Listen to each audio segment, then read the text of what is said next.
मैं हूं राजेश श्रीवास्तव। जैसा कि आप सब जानते हैं कि आज घोसी में मतगणना चल रही है और जब मैं आपसे बात कर रहा हूं तब 5 चरणों की मतगणना शुरू हो गई है। देर से बातचीत करने का कारण यह था कि पहले समीकरणों को समझा जाए और अब जो समीकरण सामने आ रहे हैं उसका कारण बिल्कुल साफ नजर आ रहा है। जो हमने आपसे पहले भी कहा था वही चीजें अब सामने चरितार्थ होती हुई दिखाई पड़ रही है।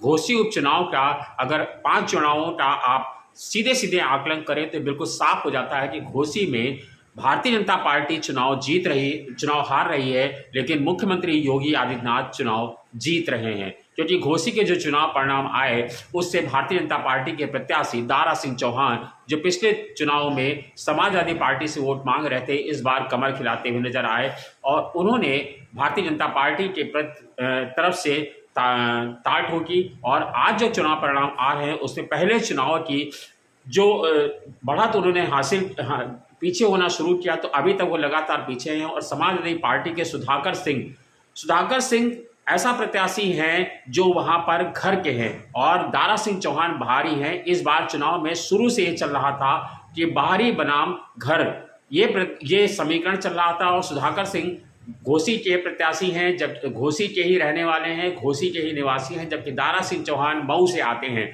ऐसे में ये कहा जा रहा था कि दारा सिंह चौहान एक तो जब से चुनाव जीते थे पिछले बार 2022 के चुनाव में, तब से वो अभी तक अपने लोगों के बीच में नहीं गए थे। एक सम्मान समारोह आयोजित किया गया था, उसमें भी दारा सिंह चौहान जाने से मना कर दिया था।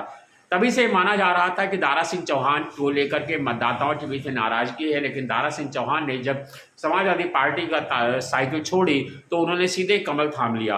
तो उनको लगा कि वो दारा सिंह चौहान भारतीय जनता पार्टी से चुनाव लड़ेंगे तो वो जीत जाएंगे। लेकिन दारा सिंह चौहान और सुधाकर सिंह चौहान की जब लड़ाई शुरू हुई तो आज सुधाकर सिंह लगातार आगे होते जा रहे हैं। बैलेट पेपर का चुनाव की बात करें तो वहीं से समीकरण दिखने लगा था, क्योंकि जब पहले राउंड में बैलेट पेपर की गिनती हुई तो वहां से दारा सिंह चौहान पीछे हो गए थे और सुधाकर सिंह 334 वोट से आगे थे बैलेट पेपर में। बैलेट पेपर का चुनाव वो होता है जब जो सरकारी लोग कर्मचारी वोट डालते हैं, यानी कि सरकारी कर्मचारियों ने भी भारतीय जनता पार्टी के प्रत्याशी को वोट नहीं दिया और सुधाकर सिंह को वोट किया।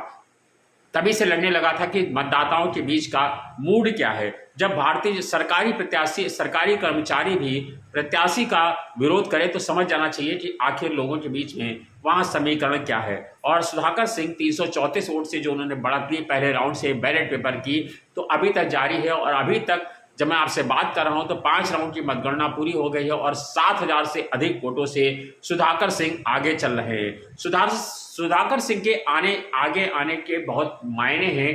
दरअसल आपको बता दें कि समाजवादी पार्टी ने जब इंडिया गठबंधन शुरू हुआ था उसके पहले ही समाजवादी पार्टी के अध्यक्ष अखिलेश यादव ने पीडीए गठबंधन बनाया था। और पीडीए का मतलब था पिछड़ा, दलित और अल्पसंख्यक। लेकिन दिलचस्प ये रहा कि पिछड़ा, दलित और अल्पसंख्यक तीनों के प्रत्याशियों को घोसी में जगह नहीं मिली और समाजवादी पार्टी ने घोसी से एक ठाकुर उम्मीदवार को ही लड़ाया, क्योंकि उनके सामने, जबकि भारतीय जनता पार्टी ने पिछड़े उम्मीदवार को लड़ाया और दारा सिंह चौहान नोनिया समाज से आते हैं तो भारतीय जनता पार्टी ने पिछड़े समाज को दिया, जबकि समाजवादी पार्टी ने ठाकुर उम्मीदवार को उतारा और ठाकुर उम्मीदवार अब उनसे लड़ाई में आगे आता हुआ नजर आ रहा है। जो स्थितियां हैं वो आपको बता दें कि इस चुनाव में सबसे दिलचस्प पहलू क्या थे। दिलचस्प पहलू ये थे कि ओम प्रकाश राजभर की सारी प्रतिष्ठा इस चुनाव में दांव में फंसी हुई है। और अभी तो हालांकि मतगणना चल रही है, 32 राउंड की मतगणना है। अभी मैं आपसे बात कर रहा हूं, हो सकता है ये समीकरण पलटे भी, लेकिन अभी तक की जो स्थितियां हैं वो 5 राउंड की, उसमें बिल्कुल साफ नजर आ रहा है कि समाजवादी पार्टी ने, प्रत्याशी ने एक अच्छी खासी बढ़त बना ली है। विधानसभा के चुनाव में 7,000 की बढ़त एक बड़ी बढ़त मानी जाती है। और दारा सिंह चौहान अभी जब से मतगणना शुरू हुई तब से एक बार भी वो आगे नहीं आ पाए। ऐसे में माना जा रहा है कि कांटे की टक्कर जरूर है, लेकिन सुधाकर सिंह लगातार आगे हो रहे हैं, चल रहे हैं। इसका माना जा रहा है कि हो सकता है सुधाकर सिंह ही चुनाव जीते। लेकिन अभी ये कहना जल्दबाजी होगी, हो सकता है बाजी पलटे और भारतीय जनता पार्टी के दारा सिंह भी चुनाव जीते। मैं बात कर रहा था ओम प्रकाश राजभर की। ओम प्रकाश राजभर की सबसे ज्यादा प्रतिष्ठा फंसी हुई है, क्योंकि सुधाकर सिंह, दारा सिंह चौहान और ओम प्रकाश राजभर दोनों को भारतीय जनता पार्टी में शामिल कराया था। भारतीय जनता पार्टी के नेता और कहा जाए तो दूसरे नंबर के सबसे कद्दावर नेता अमित शाह ने जब उनको ज्वाइन कराया था तभी से माना जा रहा था कि दरअसल दोनों उत्तर प्रदेश में आए हैं, तो उनको उत्तर प्रदेश के नेतृत्व से मिलना चाहिए था, वहां से ज्वाइनिंग लेनी चाहिए थी, लेकिन इन दोनों ने ऊपर से लैंडिंग की थी। अमित शाह ने उन दोनों को ज्वाइन कराया था और दारा सिंह चौहान को समाजवादी पार्टी, भारतीय जनता पार्टी का टिकट मिला था। दारा और ओम प्रकाश राजभर को भी पार्टी में शामिल किया गया था और उन्हें घोसी चुनाव लड़ाने की जिम्मेदारी दी गई थी और उनको मंत्री पद देने की बात कही गई थी कि आप घोसी में चुनाव जिताइए, उसके बाद मंत्री पद की शपथ होगी।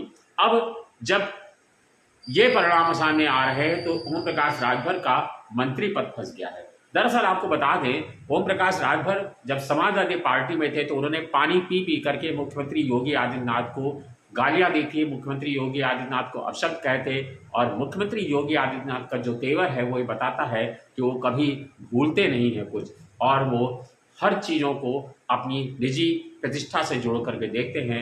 ऐसे में दारा सिंह चौहान और ओम प्रकाश राजभर दोनों भारतीय जनता पार्टी में तो आ गए, लेकिन माना जा रहा था कि मुख्यमंत्री योगी आदित्यनाथ की वो पहली पसंद नहीं है, और मुख्यमंत्री के करीबी लोगों का यह भी मानना है कि मुख्यमंत्री नहीं चाहते थे कि दारा सिंह को वहां से प्रत्याशी बनाया जाए, लेकिन फिलहाल भाजपा हाईकमान ने, नेतृत्व ने निर्णय लिया और दारा सिंह चौहान को भारतीय जनता पार्टी से टिकट मिला और आज नतीजा सबके सामने है। मुख्यमंत्री हालांकि एक बार गए, उन्होंने दारा सिंह के लिए वोट नहीं मांगा, लेकिन उनके करीबी लोगों का कहना यही है कि दरअसल ओम प्रकाश राजभर को भी वो मंत्रिमंडल में शामिल नहीं करना चाहते हैं। मंत्रिमंडल में शामिल न करने के पीछे भी तमाम सारे कारण हैं, क्योंकि जो नेतृत्व अभी हाल फिलहाल दिनों में कहते हुए ओम प्रकाश राजभर को सुना गया था कि हमको योगी जी नहीं लाए हैं, हमको अमित शाह जी ने भारतीय जनता पार्टी में शामिल कराया है। जब इस तरह का नेता बयान दे अपने लोगों के बीच में, तो उसका संदेश मुख्यमंत्री तक कैसे छुपा रह सकता है, ये आप भली भांति समझते हैं।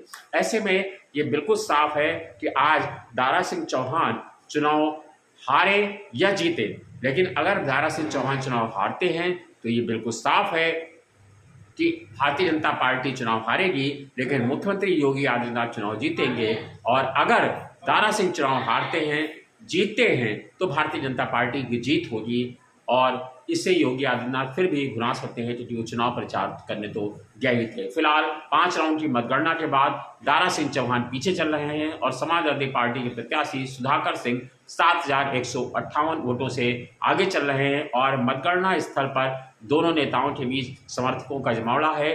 अभी तक दारा सिंह चौहान अपने घर से नहीं निकले हैं, जबकि सुधाकर सिंह मतगणना स्थलों पर दौरा कर रहे हैं। लगातार जहां पर मतगणना चल रही है वहां उनके लोग और वह खुद भी मौजूद हैं, सुबह से काला चश्मा लगा के घूम रहे हैं, जबकि दारा सिंह अभी तक अपने घर से नहीं निकले हैं। दारा सिंह को बताया जा रहा है कि वो दोपहर बाद ही अपने लोगों के बीच आएंगे और तब बात करेंगे, और कहा जा रहा है तब तक परिस्थितियां काफ़ी कुछ साफ हो चुकी होंगी। धन्यवाद, शुक्रिया।